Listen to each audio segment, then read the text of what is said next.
Good morning friends, कैसे हो आप लोग। उम्मीद करते हैं सभी दोस्त अच्छे ही होंगे हमारे। सभी सोल्जर्स एक बार जय हिंद बोलिए, इसके बाद क्लास को स्टार्ट की जाए। फ्रेंड्स, हमारा टॉपिक क्या चल रहा है आप लोग अच्छी तरीके से जानते हैं। टॉपिक चल रहा है correction and detection, improvement of sentence, यानी कि सिंटैक्स जिसको बोलते हैं।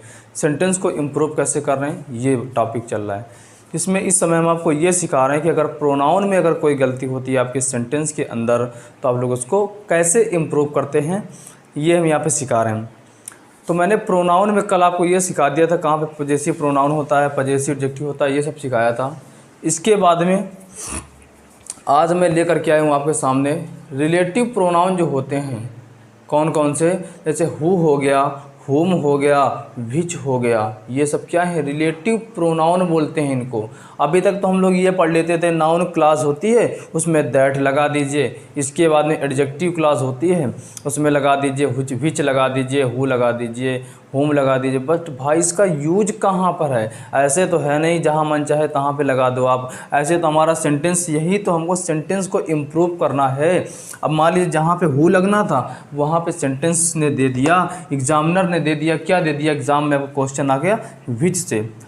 तो क्या विच सही है? आप लोग सोच लोगे ये भी तो सर रिलेटिव प्रोनाउन है, एडजेक्टिव क्लास है, सही है। भाई हमको उससे मतलब नहीं है, हमको उससे मतलब ये है कि इसका यूज कहाँ पर होगा। सभी जगह तो यूज नहीं कर सकते हैं। आज का जो टॉपिक है बहुत इम्पॉर्टेंट टॉपिक है। प्रोनाउन के अंतर्गत सबसे ज़्यादा अगर पूछने वाला अगर कुछ चीज़ होती है तो रिलेटिव प्रोनाउन, जो मैंने बोला हु, होम, विच, इनसे सबसे ज़्यादा क्वेश्चन आपको एग्जाम में मिलेंगे। अगर क्वेश्चन आते हैं तो सबसे ज़्यादा डिफेंस लेवल का हो या फिर एसएससी लेवल का हो, किसी भी कंपटीशन एग्ज़ाम में आप जाइए, वहाँ पर देखिएगा अगर प्रोनाउन से सबसे ज़्यादा अगर इधर आती है तो इसी टॉपिक से आती है। तो भाई इस टॉपिक को आपको हल्के में नहीं लेना। जितनी देर क्लास आज पढ़ाई जाती है आप लोग को लास्ट तक देखना होगा, लास्ट तक देखिए। और फिर अगर आपको कुछ प्रॉब्लम रह जाती है तो ऐसा होने नहीं देंगे यार कि अगर आप यहाँ पे सीखते हो, सीखने के बाद भी कुछ प्रॉब्लम रहती है, ऐसा कुछ होगा नहीं। हर वो चीज़ आपको सीखने को मिलेगी। पहले हम यहाँ पे आपको कॉन्सेप्ट सिखाएंगे, इसके बाद एग्जाम्पल के थ्रू आपको सिखाएंगे कि यहाँ पे ये किस प्रकार से हो रहा है। अभी ये तो सिखाते हैं हु, होम, विच, इनका यूज करते कैसे हैं। सबसे बड़ी चीज़ होती है इनका यूज किस प्रकार से होता है, ये हैं क्या, ये जानना ज़रूरी होता है। तो मैंने क्या बोला, प्रोनाउन टॉपिक चल रहा है फ्रेंड्स ज़्यादा से ज़्यादा क्लास को शेयर कर दीजिए। कहते हैं नहीं सफल, जो मेहनत करो, ऐसे मेहनत करो इतनी खामोशी से कि सफलता शोर मचा दे। तो ज़्यादा से ज़्यादा क्लास को शेयर कर दीजिए जिससे ज़्यादा से ज़्यादा लोग आकर के आपके साथ में आनंद ले सकें। आज का टॉपिक बहुत मस्त जाने वाला है, इसमें कुछ भी ऐसा नहीं बचेगा लास्ट तक जो आपको सीखने को ना मिले। कॉन्सेप्चुअल सिखाया जाएगा, आपको एग्जाम्पल बताए जाएंगे, उसके थ्रू आपको हर वो चीज़ क्लियर की जाएगी। ऐसा कुछ भी बचने वाला नहीं है जो आप लास्ट तक क्लियर ना कर पाएँ। तो भाई बस पैसेंस बना करके रखिए, मेरे साथ अगर जुड़े हो तो पैसेंस बनाइए, अगर साथ में चलते रहिए। यहाँ पे जो भी सिखाया जाता है वो सीखिए। जो अगर कुछ भी प्रॉब्लम आपको होती है तो आप लोग कमेंट बॉक्स में जा करके बता सकते हैं सर हमको ये प्रॉब्लम है, आपकी प्रॉब्लम तुरंत सॉल्व की जाएगी। टॉपिक क्या चल रहा है, करेक्शन एंड डिटेक्शन टॉपिक में प्रोनाउन अभी पढ़ा रहे हैं। मैंने नाउन ख़त्म कर दिया, इसके बाद में डिटरमिनर मैंने समझाया, फिर अब टॉपिक चल रहा है प्रोनाउन। प्रोनाउन होते क्या हैं, रिलेटिव प्रोनाउन, रिलेटिव एडजेक्टिव, ये मैंने सब कुछ समझा दिया था। अब प्रोनाउन में बारी आ गई, जो रिलेटिव प्रोनाउन होते हैं, relative pronoun, relative pronoun, relative pronoun, ये टॉपिक है रिलेटिव प्रोनाउन। इसमें हैं हु, होम, विच। आज हम इन तीनों का ऐसा निचोड़ करके रख देंगे, ऐसा कॉन्सेप्ट सिखा देंगे कि इसके बाद आप कभी भूलने वाले नहीं हो कि यहाँ पर क्या आएगा, यहाँ पर आना क्या चाहिए। बस हौसला बना करके रखिए। अगर साथ में जुड़े हो तो साथ में चलते चले जाइए, कुछ प्रॉब्लम होने वाली नहीं है आपको। रख हौसला, वो मंजर भी आएगा, रख हौसला, वो मंजर भी आएगा, प्यासे के पास चलकर समंदर भी आएगा। थक कर न बैठ, ऐ मंजिल के मुसाफिर थक कर न बैठ, ऐ मंजिल के मुसाफिर मंजिल भी मिलेगी और मिलने का मज़ा भी आएगा भाई। तो बस पैसेंस बनाइए, हर वो चीज़ का मज़ा आने वाला है। मैंने बोला नहीं, मेहनत इतनी खामोशी से करो कि सफलता शोर मचा दे। तो पहले मेहनत करने की बारी है, तो मेहनत अभी खामोशी से करते रहिए। जिस समय आपका रिजल्ट आएगा, तो मैंने कल बोला था ना कि आपका जो रिजल्ट होगा वो शहद से भी ज़्यादा मीठा होगा। तो वाकई में वो शहद से ज़्यादा मीठा होगा। बट आप अभी मेहनत करिए यहाँ पे मेरे साथ। मैंने क्या बोला, हुम, यहाँ पे क्या है, हुम, इसके बाद में विच। इनका यूज किस प्रकार से करते हैं ये देखो, यहाँ पे सीखना है। ये मैंने हु लिख दिया, ये हुम लिख दिया, इसके बाद में ये क्या लिख दिया, विच। ये हु, हुम, विच। तो हु कहाँ पे होता है, हुम कहाँ पे होता है, विच कहाँ पे होता है। सबसे पहले आप एक बार दिमाग में बैठा लीजिए कॉन्सेप्ट कि ये तीनों आएंगे कहाँ पर। बाद में एग्जाम्पल तो बहुत बताने हैं, प्रैक्टिस तो बहुत करवानी है, बात की बात होती है, लेकिन जब से सबसे पहले कॉन्सेप्ट ज़रूरी होता है। अगर हमको कॉन्सेप्ट ही नहीं पता होगा तो उसके बाद हम एग्जाम्पल चाहे जितने कर लें, हमको चीज़ क्लियर नहीं होगी। एक एग्जाम्पल मैंने बताया, उसको समझा दिया, वो आपको आ गया, इसके बाद दूसरा बताएंगे, नहीं आएगा। फिर अगर उसको दे दिया, नहीं आएगा, फिर उसमें समझा दिया, वो आ गया। तीसरा एग्जाम्पल मैंने दे दिया, भाई इसको करके दिखाओ, फिर नहीं आएगा, क्योंकि कॉन्सेप्ट नहीं क्लियर है, बेस नहीं मजबूत है। तो हर वो चीज़ का कॉन्सेप्ट क्लियर करिए। यहाँ पे मैंने क्या लिखा, हु सदैव कहाँ पे आता है, सुन लीजिए। हु हमेशा आता है सब्जेक्ट के हिसाब से, सब्जेक्टिव केस में होता है ये हु जो होता है सब्जेक्टिव केस में होता है, सब्जेक्टिव केस में होता है हुम जो होता है ये ऑब्जेक्टिव केस में होता है। नंबर एक बात तो ये हो गई, ये सब्जेक्टिव केस, ये ऑब्जेक्टिव केस। अब ये आते कैसे हैं देख लीजिए। हु जो होगा वो पर्सन के लिए आएगा, और विच जो होगा, अब विच सुन लीजिए इसको लिविंग और नॉन लिविंग से कुछ मतलब नहीं है, सजीव और निर्जीव दोनों के लिए। Living and non living, living and non living both, दोनों के लिए आता है ये। Living and non living both, दोनों के लिए आता है ये। तो विच जो होता है वो लिविंग और नॉन लिविंग दोनों के लिए आता है, और विच जो होता है इसको सजीव और निर्जीव से कुछ मतलब नहीं। आप लोग कॉन्सेप्ट नोट करते जाइए, यहाँ पर मैंने जितना नोट कर दिया ये भी नोट कर लीजिए। और जो मैं बोल रहा हूँ ये सजीव और निर्जीव दोनों के लिए आता है। ये क्या दिखाता है, चॉइस दिखाता है, हमको ऑप्शन देता है, चॉइस, हमारी इच्छा होती है चॉइस। विच सब्जेक्टिव केस में होता है, ये पर्सन के लिए आता है। और देखो एक बेसिक फंडा आपको बता दे रहे हैं, हु और हुम को कहाँ पर लाते हैं।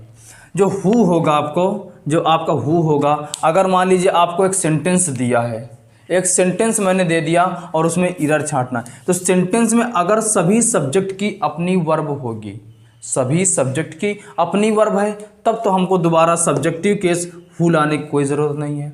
बट अगर किसी भी से, यानी कि यहाँ पे सब्जेक्ट दिया है, उसकी वर्ब दी है, अगला इसके बाद कामा करके एक और वर्ब दी है बट सब्जेक्ट नहीं दिया है, तो फिर सब्जेक्ट लाना पड़ेगा। अगर किसी भी, सभी वर्ब की अपना अपना सब्जेक्ट है, कोई दिक्कत नहीं, बट किसी एक भी वर्ब की अगर सब्जेक्ट नहीं दिया है तो फिर हु लाना पड़ेगा, हुम नहीं लाना पड़ेगा।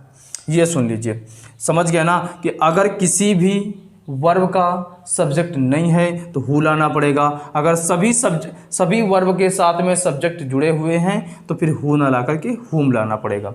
ये डिफरेंस हो गया। और सुन लीजिए, हुम क्या है, ऑब्जेक्टिव केस में है।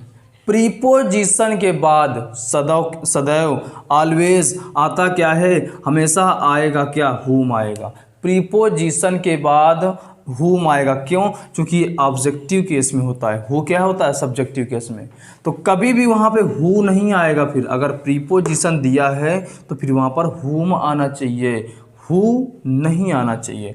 विच जो होता है living and non living both, सजीव और निर्जीव दोनों के लिए आता है विच, और ये चॉइस बताता है, या लिविंग और नॉन लिविंग दोनों के लिए चॉइस बताता है। अब देखते हैं एग्जाम्पल के थ्रू इनका यूज किस प्रकार से होता है। तो मैंने क्या बता दिया कि हु जो होता है सब्जेक्टिव केस में होता है और ये पर्सन के लिए आता है। अगर किसी सेंटेंस में वर्ब के साथ में सब्जेक्ट नहीं जुड़ा तो हु आना चाहिए। हुम जो होता है ऑब्जेक्टिव केस में होता है, अगर किसी वर्ब के अगर और ऑब्जेक्टिव केस में आता प्रीपोजिशन दिया है तो फिर ऑब्जेक्टिव केस हुम आएगा। विच जो होता है चॉइस बताता है। किसी के पैरों में गिरकर कामयाबी पाने से बेहतर है अपने पैरों पे चलकर कुछ करने की ठान लो। भाई किसी के पैरों में गिरकर चलने से बेहतर है कुछ ऐसा ठान लो कि अपने पैरों पर चलना पड़े। हमको ये सिखाना है कि भाई हम अपने पैरों पर खड़े हुए हैं, अपने दम पर खड़े हुए हैं, कुछ कर सकते हैं। अपने अंदर एक आत्मविश्वास होना चाहिए, सेल्फ कॉन्फिडेंस होना चाहिए कि हम ये काम कर सकते हैं। आप लोग ज़रूर करके दिखाओगे। बट यही अगर परिस्थितियां लेकर के बैठ गए कि भाई मेरी परिस्थितियां अच्छी नहीं हैं, घर की परिस्थितियां अच्छी नहीं हैं, परिस्थितियां कभी कामयाबी को नहीं देखती। कामयाबी जो होती हैं परिस्थितियों को दिखा देती हैं कि कामयाबी आपने कैसे पाया है। तो कामयाबी देखना है हमको, परिस्थितियों को लेकर के नहीं बैठना कि परिस्थितियां अच्छी नहीं हैं, हम अच्छे से पढ़ाई। अब यहाँ पर आप लोग को फ्री क्लासेस दी जा रही हैं। अब क्या ये भी कमी है कि आपके पास एक मोबाइल है, वहाँ पर आप लोग पढ़ नहीं सकते, सीख नहीं सकते? सीख सकते हो भाई, बट यही आप बोलते रहते हो कि परिस्थितियाँ नहीं सही। तो भाई जब फ्री में सिखाया जा रहा है, आपको कुछ अच्छा दिया जा रहा है, कुछ बेटर से बेटर दिया जा रहा है, कुछ बेहतर सिखाने का प्रयास किया जा रहा है, तो आप लोग सीखिए और ज़्यादा से ज़्यादा अपने दोस्तों तक, फ्रेंड्स तक, रिलेशन तक सबको शेयर करते रहिए कि भाई आपका खुद का चैनल उत्तम ज्ञान पॉइंट है। वहाँ पे ये क्लासेस दी जा रही हैं, ना तो पैसा लिया जा रहा है ना कुछ, आपको क्लासेस दिए जा रहे हैं फ्री। इंग्लिश की हो, मैथ की हो, फिजिक्स की हो, हर क्लास अवेलेबल है। अब तो परिस्थितियों से हट जाइए, अपने पैरों पर खड़े होइए और ठान लीजिए कि हमको ये करना है और ये करके दिखाना है, प्रूव करके दिखाना है कि हम भी कुछ कर सकते हैं। आइए देखते हैं एग्जाम्पल। भाई मैंने क्या बता दिया, हु, हुम, विच, इनका यूज किस प्रकार से होता है अब एग्जाम्पल के थ्रू समझते हैं।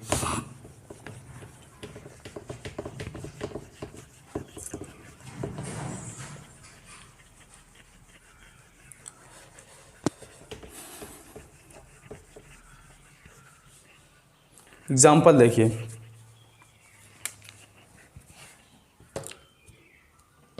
लिखा है, एग्जाम्पल देखिए,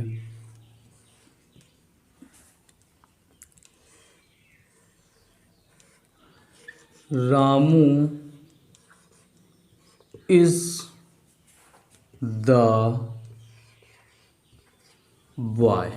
रामू इज द बॉय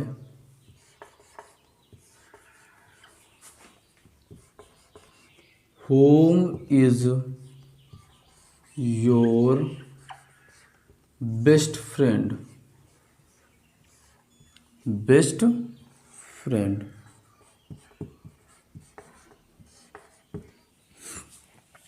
ये एग्जाम्पल आपके सामने दिया है, लिखा है Ramu is the boy whom is your best friend.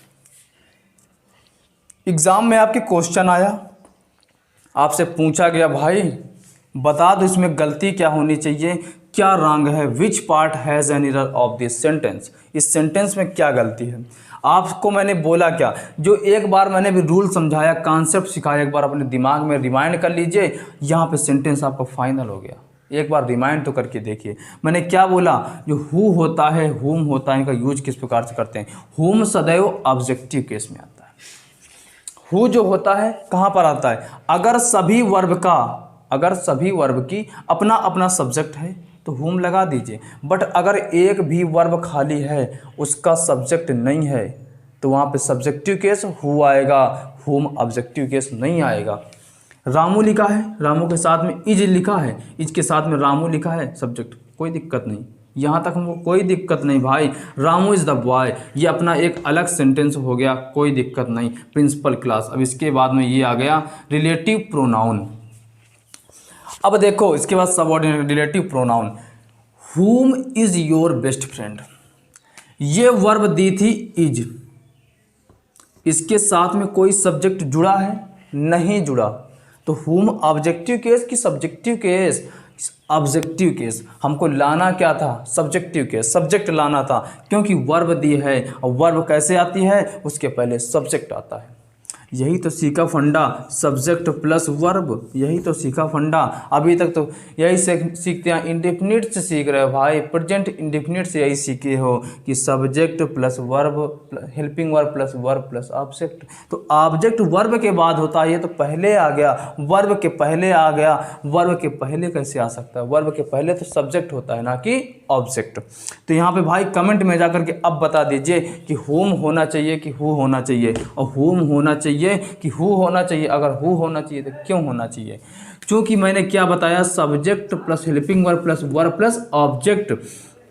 तो वर्ब के बाद ऑब्जेक्ट आती है, ना कि वर्ब के पहले। वर्ब के पहले क्या आता है? सब्जेक्ट आता है। क्या आता है? सब्जेक्ट आता है। तो सब्जेक्टिव केस तो होता है हु। ये हुम जो है ये तो भाई ऑब्जेक्टिव केस में होता है, ऑब्जेक्टिव केस में होता है ना। तो इसको तो वर्ब के बाद आना चाहिए था, बट यहाँ पे होम ना होकर के हु होना चाहिए, क्योंकि हमको सब्जेक्ट चाहिए।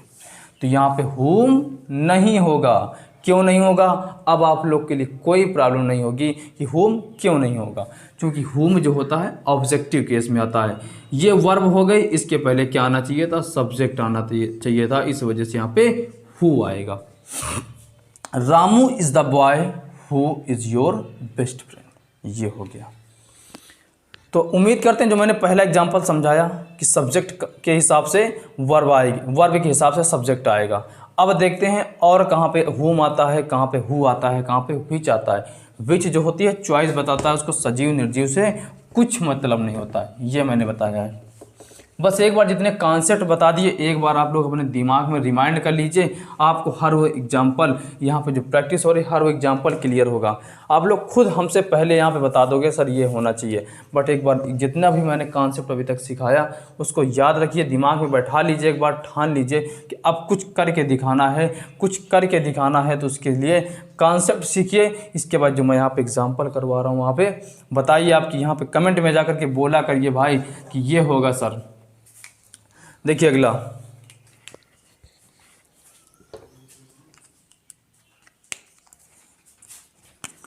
ये देखिए लिखा है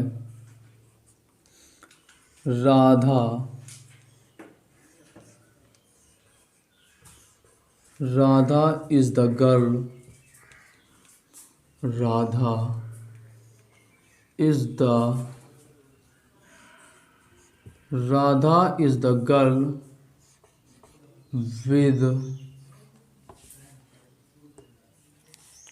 Radha is the girl with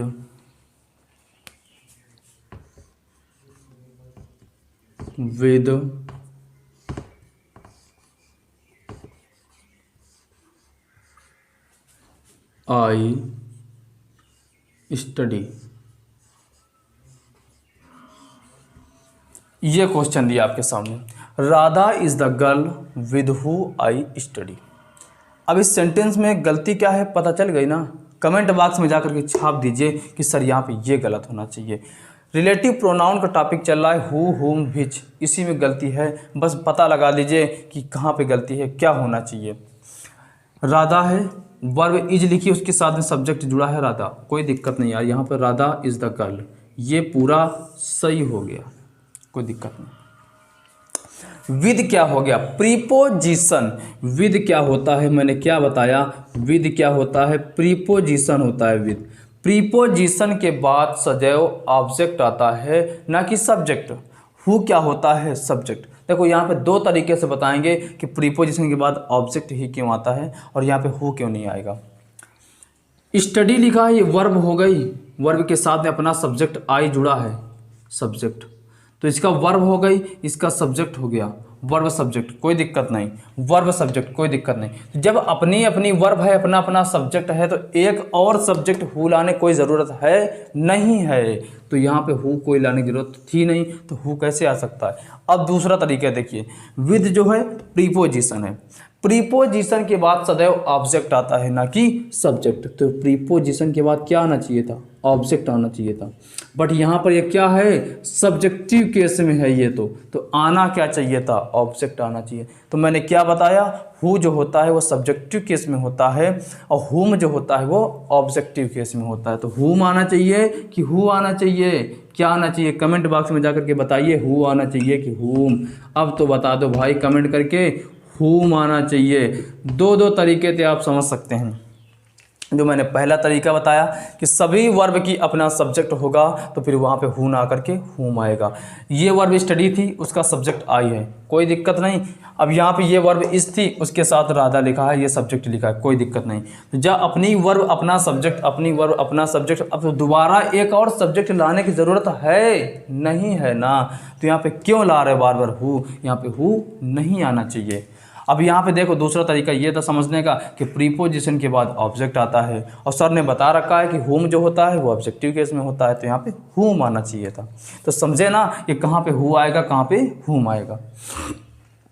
तो ये जो मैंने एग्जाम्पल समझाया, उम्मीद करते हैं आपको समझ में आया होगा। अगला एग्जाम्पल देखिए।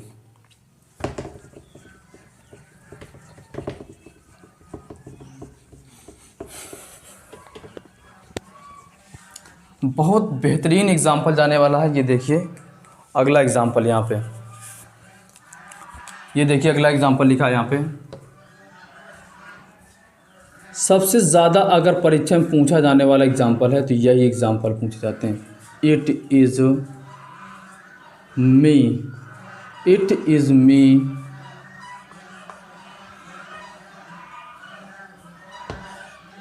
Home is your, home is your best friend, home is your best friend. ये लिखा है आपका example, home is your best friend. तो भाई आगे देखना है, जैसे कि आप लोग की डिमांड हो रही थी कि सर मैथ की क्लास अवेलेबल करा जाए, तो भाई आपके डिमांड के अकॉर्डिंग आज से इंतज़ार ख़त्म हुआ। आज से आपको मॉर्निंग में मेरी 9 बजे क्लास इंग्लिश की होती है। इस इंग्लिश की क्लास के बाद हम आपको 11 बजे लाइव क्लास मैथ की देंगे। मैथ की क्लास आपकी 11 बजे आएगी लाइव। आप लोग ज़्यादा से ज़्यादा क्लास को शेयर कर दीजिए, सभी दोस्तों तक पहुंचा दीजिए जो भी मैथ पढ़ना चाहते थे।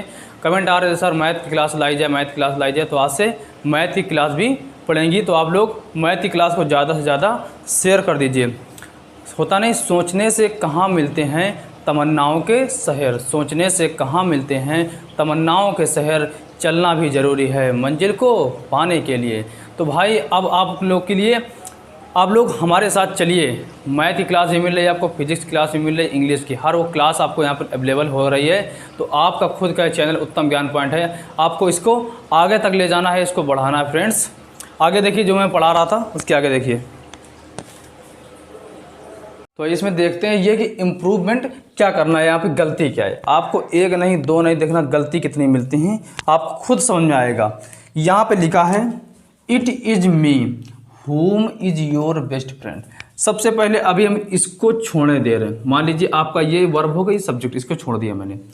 अब ये देखो लिखा है, ये क्या हो गया आपका वर्ब हो गई। इसके साथ में क्या आना चाहिए? सब्जेक्ट आना चाहिए कि वो आना चाहिए, ऑब्जेक्ट आना चाहिए? सब्जेक्ट आना चाहिए भाई, चूंकि वर्ब दिया, सब्जेक्ट के बाद वर्ब आती है ना कि ऑब्जेक्ट के बाद सब्जेक्ट। तो यहाँ पे क्या आना चाहिए था? सब्जेक्ट आना चाहिए था। तो सब्जेक्टिव केस में हुम की हु होता है, हु होता है ये। अब देखो यहाँ पे गलतियाँ कितनी थी। अब दूसरा देखते हैं, इट इज मी, यह है मैं हूँ।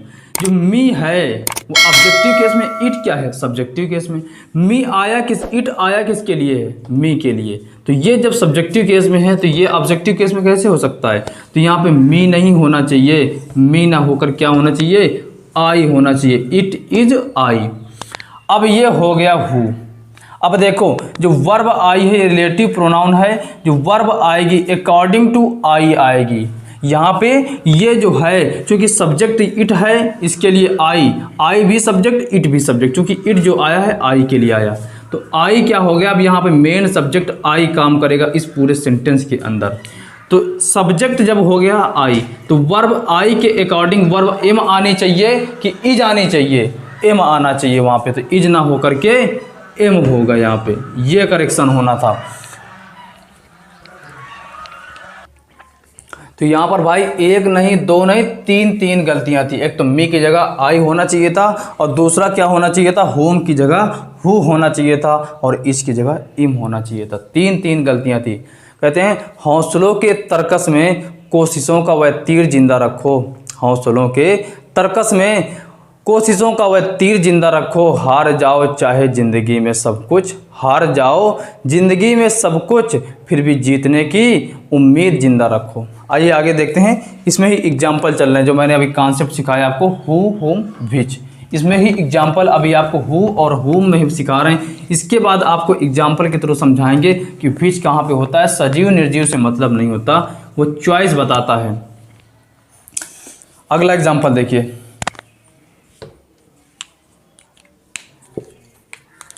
ये लिखा है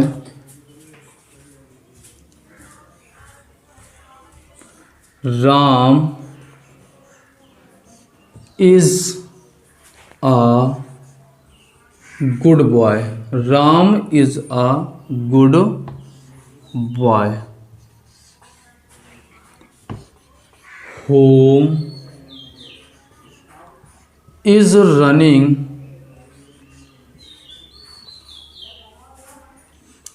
home is running very fast,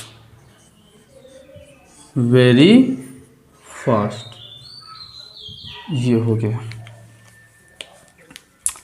लिखा है Ram is a good boy, home is running very fast. ये वर्ब हो गई, इसका अपना सब्जेक्ट दिया है, कोई दिक्कत नहीं। तो हमको फिर यहाँ से यहाँ तक तो कोई दिक्कत नहीं होनी चाहिए, ये जितना मैंने ब्रैकेट में बंद कर दिया, क्योंकि यहाँ अपना एक अलग हो गया सेंटेंस। अब लिखा है इज, ये वर्ब हुई, इसके साथ में सब्जेक्ट क्या आना चाहिए, सब्जेक्ट आना चाहिए ना, चूंकि ये वर्ब है, ये वर्ब है, इसके साथ आना चाहिए सब्जेक्ट आना चाहिए, तो इसके साथ सब्जेक्ट आना चाहिए। बट ये तो ऑब्जेक्ट आ गया भाई। होम क्या मैंने बताया, होम क्या होता है, ऑब्जेक्टिव केस में होता है।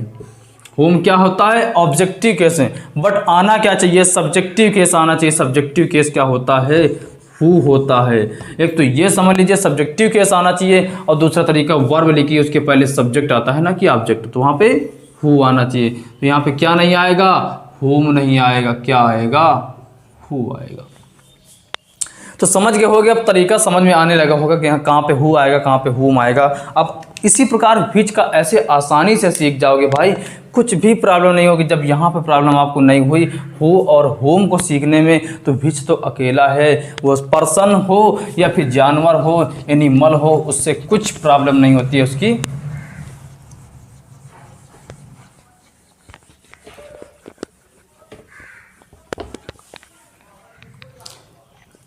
एग्जाम्पल देखिए, अगला लिखा है आपके सामने, एग्जाम्पल मैंने लिख दिया, इट इज अ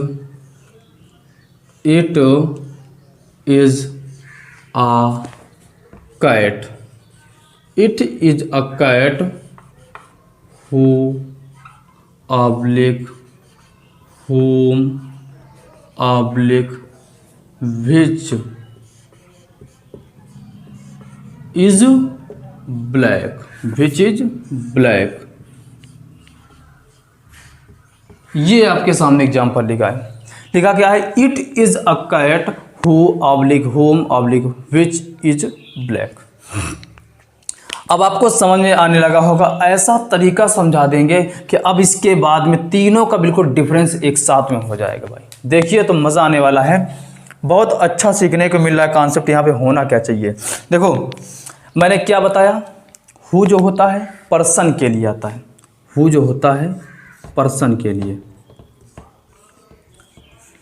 ये बताया। विच जो होता है उसको पर्सन एनिमल से कुछ दिक्कत नहीं, वो पर्सन के लिए भी आता है, एनिमल के लिए भी आता है। तो डिफरेंस देखने हैं अभी यहाँ पे।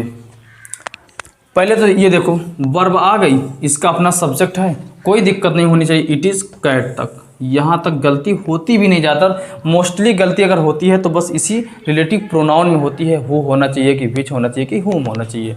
इसके अलावा गलती आपको इस वाले सेंटेंस में जो क्लास होगी उसमें प्रॉब्लम नहीं होती है। अब ये क्या हो गई आपकी वर्ब हो गई। तरीका सीखते हैं, बहुत अच्छा कॉन्सेप्ट जाने वाला है। मैंने क्या बोला, ये वर्ब। तो वर्ब के पहले क्या आता है, सब्जेक्ट आता है। हु क्या होता है, सब्जेक्टिव केस में होता है। विच क्या होता है, सब्जेक्टिव केस में। तो हुम का तो कोई काम ही नहीं इस सेंटेंस में, बिल्कुल से हटा दो उसको। तो बिल्कुल से हटा देंगे। क्यों हटा देंगे, क्योंकि हमको यहाँ पे सब्जेक्ट लाना है। उसके बाद चूँकि वर्ब लिखी हुई है, ऑब्जेक्ट तो बाद में आता है भाई, ऑब्जेक्ट तो बाद में आता है। तो हुम का तो कोई काम नहीं रहा। अब आपने कहा सर हु भी लिख सकते हैं, क्योंकि आपने बता रखा है कि जो हु होता है वो सब्जेक्टिव केस में होता है, उसके बाद वर्ब आती है। तो आपने कहा सर इज लिखा है, हु लगा दें। मैंने कहा बिल्कुल लगा दो। फिर आपको यह भी तो देखना होगा यहाँ पे क्या लिखा था, उसके पहले कैट लिखा है।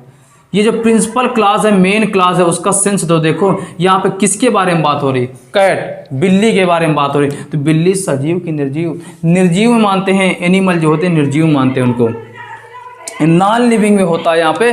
तो इसको किस में मानते हैं, नॉन लिविंग में। ये सजीव के लिए नहीं होता, ये निर्जीव होती है। बिल्ली क्या होता है यहाँ पे, निर्जीव होती है। तो यहाँ पे क्या होता है, हु जो होता है सब्जेक्टिव केस में होता है। तो आपने सोचा सर यहाँ पर तो वर्ब लिखी है तो हु लिख दें। तो मैंने कहा लिखे तो भाई, बट उसका सेंस देखो। जो सबऑर्डिनेट प्रिंसिपल क्लास जो है उसमें बात किसकी कर रही, कैट की बात हो रही है, बिल्ली की बात हो रही। तो ये क्या हो गया, बिल्ली एनिमल हो गया। तो मैंने क्या बताया कि हु जो होता है ओनली पर्सन के लिए आता है। एनिमल पर्सन है नहीं है, तो भाई हु कैसे आएगा, नहीं आएगा। बचा क्या, विच। तो विच बचा, क्योंकि विच जो होता है सजीव निर्जीव दोनों के लिए आता है। उससे कुछ मतलब नहीं होता कि ये सजीव है या निर्जीव है। तो यहाँ पे क्या आना चाहिए था, विच आना चाहिए। तो आप समझ गए होंगे कहाँ पे हु आएगा, कहाँ पे हुम, कहाँ पे विच आएगा। एक एग्जाम्पल के थ्रू आपको तीनों चीज़ें क्लियर हो गई कि कहाँ पे क्या आना चाहिए। अगला एग्जाम्पल देखते हैं इसी में कि कहाँ पे विच आएगा और कहाँ पे हुम आएगा, कहाँ पे हु आएगा। बस जितना मैंने पहले कॉन्सेप्ट सिखा दिया था, जितना शुरुआत में मैंने कॉन्सेप्ट बताया था, अगर आपको कॉन्सेप्ट याद होगा तो हर वो चीज़ आपकी यहाँ पे क्लियर हो रही होगी कि यहाँ पे आना क्या चाहिए। लिखा है who of the servant, who of the servant can do it। ये लिखा है आपका example, who of the servant can do it। ये ऑप्शन मैंने ए दिया, ये दिया बी ऑप्शन, ये सी दिया, ये डी दिया। अब आपसे मैंने पूछा कि भाई अगर इस सेंटेंस को देख चुके हो, जितने भी मेरे शेर यहाँ पे जुड़े हुए हैं सभी सोल्जर्स, एक बार अगर इस सेंटेंस को देख चुके हो तो यहाँ पे ये कमेंट बॉक्स में जाकर के बता दीजिए सर ये गलती होनी चाहिए और क्यों होनी चाहिए। भाई प्लीज़ ये भी रीज़न भी लिख देना, क्योंकि मैं उतनी देर से बस यही समझा रहा हूँ। देखो मेरा पढ़ाने का तरीका ये होता है, विदाउट रीज़न हम कोई बात नहीं बताते कि बिना रीज़न के यहाँ पे क्यों ये ऐसा हो गया। ऐसे ही बता दें यहाँ पे विच होगा, हु नहीं होगा, हु होगा विच होगा, तो आपको कुछ नहीं समझ में आने वाला भाई, क्योंकि बिना रीज़न के कुछ नहीं पता होता है। अगर पृथ्वी घूमती है तो क्यों घूमती है, सूर्य अगर लाल है तो क्यों लाल है, भाई इसका भी तो रीज़न होता है, हर एक चीज़ का रीज़न होता है। तो मैंने क्या बोला, who of the servant can do it. अब देखो, अब आपको ये लगा हु हमारा यहाँ पे सही हो जाना चाहिए क्योंकि पर्सन है। पर्सन के लिए यहाँ पे हु आपका बिल्कुल सही हो गया, बट यहाँ पे देखो हु ऑफ द सर्वेंट, नौकरों में से कौन कैन डू इट, इसको कर सकता है। नौकर काफ़ी हो गए, एक हो गया, दो हो गया, तीन हो गए, चार, पाँच, छः, काफ़ी नौकर हो गए। अब इन पांचों नौकर में कौन सा एक नौकर काम ये कर सकता है, ये बात हुई। तो मैंने क्या बताया था, विच जो होता है ऑप्शन बताता है, चॉइस बताता है। अगर ये बात आपको याद होगी तो तुरंत आपको समझ में आ गया होगा कि यहाँ पे क्या होना चाहिए था। विच जो होता है चॉइस बताता है, सजीव निर्जीव से मतलब नहीं होता। तो यहाँ पे ये देख करके मत लगा देना आप हु कि यहाँ पे सजीव की बात हो रही, सर्वेंट जो है, नौकर जो है वो सजीव ही तो होते हैं, पर्सन ही तो होते हैं, तो यहाँ पे हु सही है। बट सेंटेंस का सेंस देखिए, एक बार गौर कीजिए, वहाँ पे क्या बता रहा है, चॉइस बता रहा है, ऑप्शन बता रहा है। तो मैंने क्या बोला, जब सेंटेंस में चॉइस हो, ऑप्शन हो, तो वहाँ पे हु नहीं आता, क्या आता है, विच आता है। यहाँ पे क्या होना चाहिए था, विच होना चाहिए था। क्योंकि सेंटेंस में जब हमने सेंस देखा, वैसे तो आपने देख लिया सर्वेंट लिखा है सर, हु सही है, पर्सन है, हु सही है सर, बिल्कुल सही है। बट भाई सेंटेंस का सेंस देख लो, यहाँ पे क्या बता रहा है, चॉइस बता रहा है, ऑप्शन बता रहा है। तो यहाँ पे क्या होना चाहिए, विच होना चाहिए, क्योंकि विच जो होता है चॉइस बताता है, ऑप्शन के लिए आता है। तो ये बात जो मैंने समझाया, ये बहुत क्रिटिकल एग्जाम्पल था आपके लिए कि आप यहाँ पे ये नहीं समझ पा रहे थे हु आएगा कि विच आएगा। बट जब आपने सेंस निकाला, आपने कॉन्सेप्ट समझा, तो आपको तुरंत समझ में आ गया सर यहाँ पे वो नहीं होगा।